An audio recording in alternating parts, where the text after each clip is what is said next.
merubah dunia nyaman mereka yang selama ini menganggap disabilitas itu wajib dikasihani. Ada penolakan awalnya dari keluarga, nanti hanya dieksploitasi, hanya dimanfaatkan. Mereka kita ambil gambarnya, kita foto kesedihan mereka untuk mendapatkan perhatian atau mengunggah hati masyarakat untuk kita mendapatkan bantuan. Tidak itu, kami tidak ingin menjual air mata. Aku, kamu, kita setara.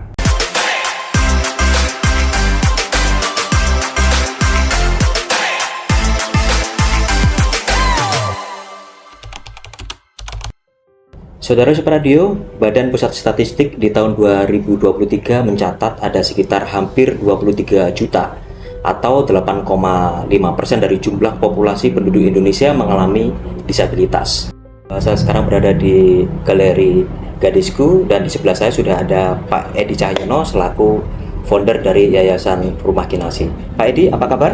Alhamdulillah baik Mas Yofi. Alhamdulillah baik dan sehat ya. Alhamdulillah. Ini lagi stay di Surabaya atau habis dari Blitar? Saat ini lagi stay di Surabaya, fokus karena di Surabaya ini kita baru 1 tahun. Kalau di Blitar itu kan sudah mau ke 8 tahun, sehingga di mana tempat baru ini yang harus kita kembangkan supaya bisa menyusul dari tempat-tempat sebelumnya. Oke, kita akan ngobrol banyak tentang apa itu Yayasan Rumah Kinasih dan produknya apa saja, termasuk apa itu Galeri Gadisku yang ada di kota Surabaya ini. Jadi jangan kemana-mana, tetap bersama saya Yofi di podcast Supradio untuk edisi kali ini, dan tetap ikuti Supradio, like, komen, dan subscribe YouTube kami di Supradio 885.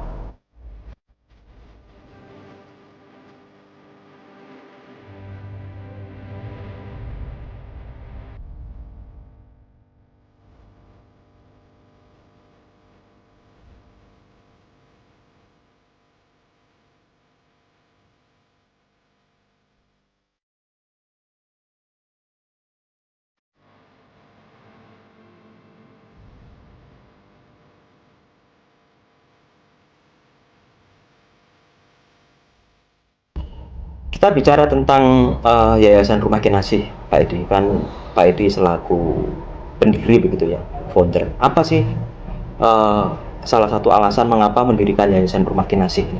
Baik. Kepedulian. Jadi saya itu dari kecil itu punya teman. Salah satu yang menginspirasi saya untuk mendirikan Rumah Kinasih. Lahirnya selisih 1 hari, mulai sekolah SD, TK, SD, SMP teman saya.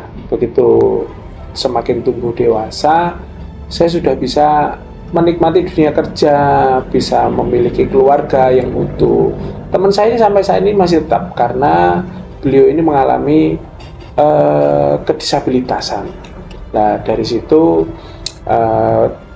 dari tahun 2006 saya menginisiasi teman-teman saya, keluarga saya, tetangga saya itu kita kirim ke UPT unit pelaksana tenis miliknya Dinas Sosial Provinsi Jawa Timur, teman-teman disabilitas untuk mendapatkan pelatihan pendidikan di sana. Juga kita kirim ke Balai Besar atau sentra terpadu milik Kementerian Sosial. Dari sana ada yang 6 bulan, ada yang 1 tahun, ada yang 3 tahun. Ternyata kembali dari sana, dia itu kembali ke habitatnya, tidak mendapatkan dukungan dari keluarga maupun lingkungannya, sehingga perlunya saya mengumpulkan mereka di suatu tempat. Awalnya kami siapkan satu rumah saya untuk sebagai tempat mereka berkumpul dari 5 dan sampai sekarang sudah ratusan yang kita bina. Cuman kapasitas tampung kami itu cuma 50 orang. Jadi naik turunnya di 50 orang. Dan kalau sudah ada 1 tahun, 3 tahun mereka mandiri, itu kita reunifikasikan ke keluarganya masing-masing. Oke, total kalau tidak salah sudah 8 tahun sekarang ya untuk Yayasan Rumah Kinasih. Nah, apa saja yang sudah dilakukan Pak Edi selama 8 tahun itu? Banyak hal ya, kita mengasesmen. Awalnya setelah kita menampung 5 teman-teman disabilitas itu, kita mengadakan riset dulu. Di setiap desa waktu itu kami meriset sebagai sampling di Kabupaten Blitar itu 3 desa. Ternyata di dalam 3 desa itu minimal itu penyandang disabilitas itu ada 50 orang. Itu minimal. Nah, dari situ potensi-potensi untuk kita merehabilitasi itu sangat tinggi.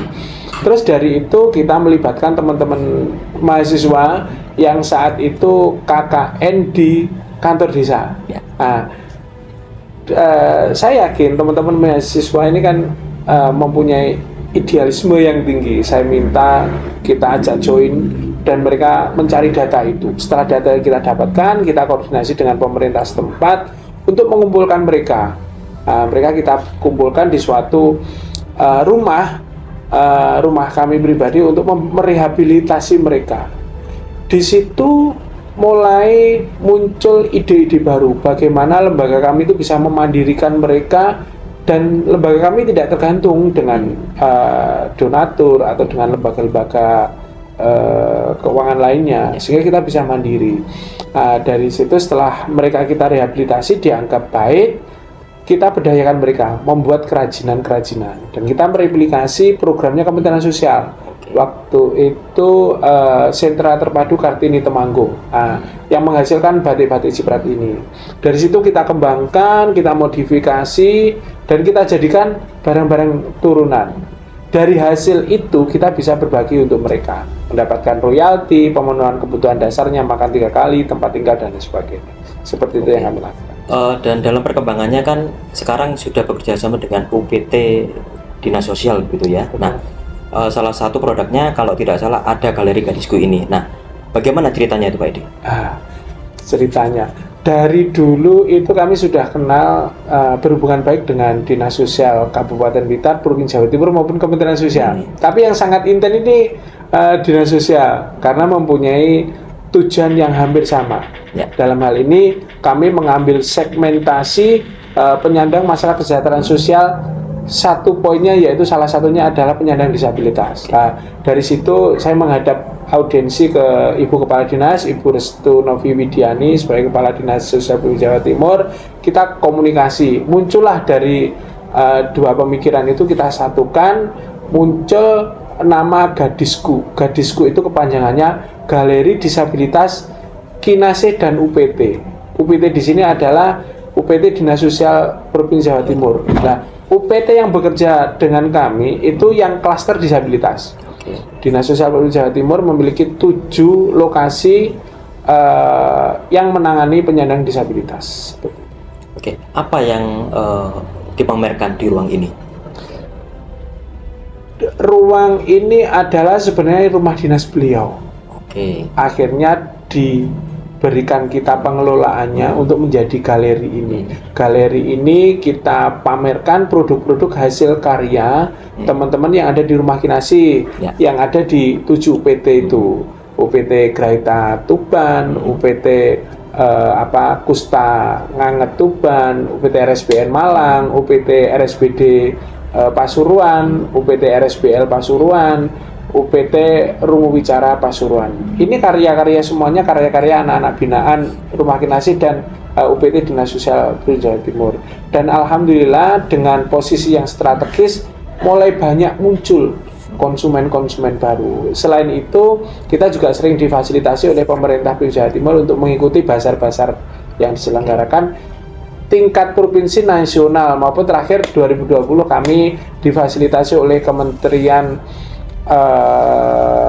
Tenaga Kerja untuk mengikuti Expo yang ada di Dubai yang diikuti oleh 193 negara waktu itu. Ketika bicara melatih teman-teman difabel begitu, tingkat kesusahan itu seperti apa, Pak Edi? Awalnya sebelum kita latih untuk pemberdayaan mereka, kita rehabilitasi dulu. Dari rehabilitasi itu kita asesmen, kita klasifikasikan berdasarkan jenis disabilitasnya. Ada disabilitas mental, ada disabilitas fisik, ada disabilitas sensorik rungu wicara, ada disabilitas sensorik netra, dan juga ada disabilitas ganda.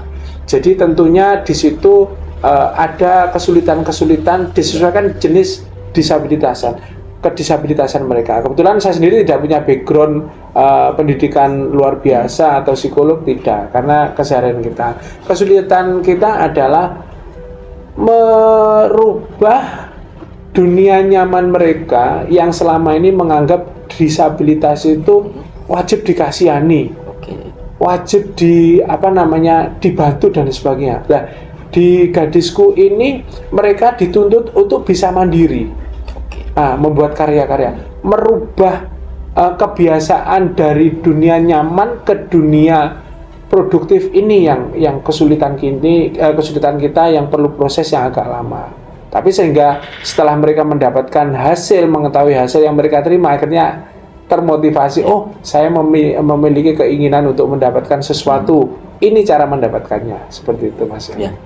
Bagaimana bisa menjamin misalkan tingkat kemandirian mereka, dan bagaimana caranya sampai mereka akhirnya mampu menghasilkan sesuatu dalam hal sosial ekonomi seperti itu Pak Edi? Iya, tentunya jaminan ini perlu kolaborasi komitmen kita bersama antara teman penyintas itu sendiri, teman disabilitas, keluarga, kita sebagai NGO, juga pemerintah. Itu jaminan kita.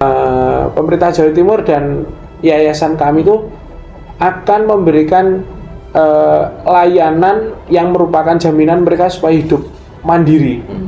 Yang menjadi tagline kami, memandirikan mereka secara ekonomi maupun mandiri secara sosial. Nah, kebersamaan itu yang akan kita jadikan rel untuk menghantarkan mereka. Walaupun tantangannya tentu banyak ya Mas. Ada penolakan awalnya dari keluarga, nanti hanya dieksploitasi, hanya dimanfaatkan. Tapi alhamdulillah dengan apa yang sudah kita lakukan, karya yang mereka ciptakan, itu bisa menghantarkan mereka mandiri secara ekonomi seperti itu. Ya, saya menggarisbawahi tadi apa yang Pak Edi katakan tentang eksploitasi. Ini kan sangat rawan sekali.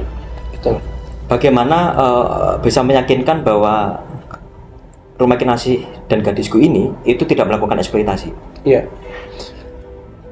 Yang kami lakukan adalah membuat mereka dari yang tidak bisa menjadi bisa. Contoh secara activity daily living-nya, ADL-nya itu dari mereka yang tidak pernah mandi, itu kita ajari mandiri. Satu step untuk ADL-nya lebih mandiri.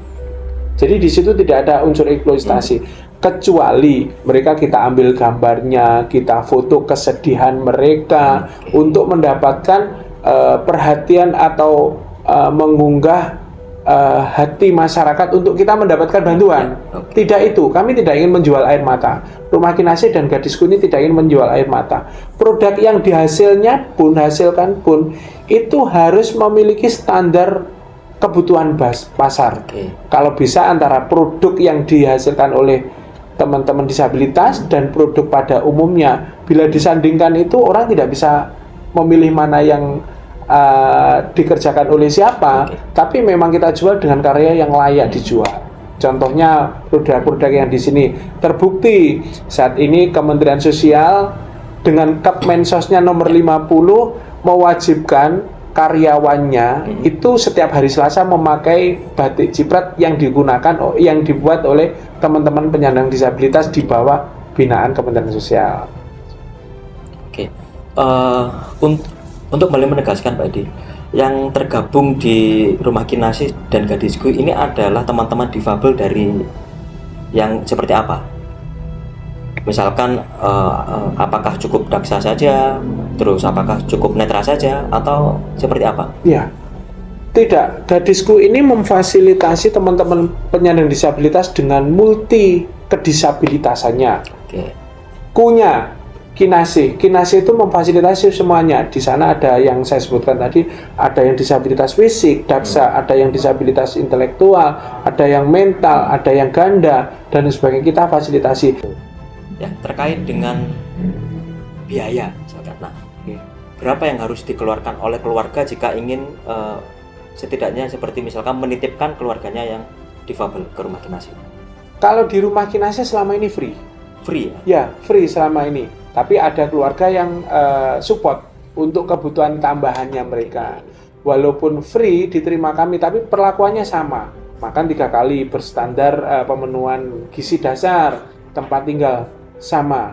Kalau di UPT full murni free, tidak ada tambahan apapun. Dan dengan kerjasama yang baik ini sehingga menelurkan teman-teman yang bisa mandiri. Oke, untuk target dari Rumah Kinasi sendiri ke depan seperti apa, Pak Edi? Kami Gadisku ini terus mengkampanyekan kewirausahaan sosial, bahwa teman-teman disabilitas itu yang stigma masyarakat tidak mampu, ternyata setelah diasah di UPT milik Dinas Sosial Jawa Timur itu bisa berkembang. Targetnya setiap kota kabupaten harus ada Gadisku. Saat ini Ibu Kepala Dinas Sosial Jawa Timur sudah memberikan ruang dan tempat di UPT Dinas Sosial Jawa Timur yang bertempat strategis. Saat ini ada 4 tempat, yaitu di Surabaya di Jemur Andayani, ada yang ada di Gadisku 2 itu ada di PSBR Kota Blitar, ada Gadisku 3 itu ada di Janti di RSBN Malang, ada di RSBK Madiun Gadisku. Yang kelima ini segera akan kita launching Gadisku yang ada di Pamekasan. Yang ada di Pamekasan. Di Pamekasan di PSBR Pamekasan. Oke. Ada rencana untuk membuka semacam lembaga pemberdayaan kerja atau seperti apa ke depan?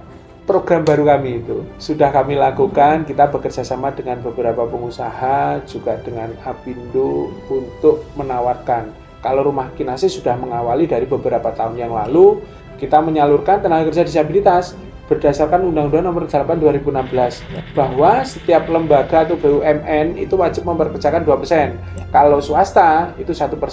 Kita sudah menyalurkan ke Alfamart, ke ke Sampurna, terus ke Adira, ke perusahaan manufaktur Neo dan beberapa perusahaan lain. Ini yang terbaru ini kita akan menghantarkan mereka di perusahaan Kertajasa yang ada di Nganjuk dan Mojosari.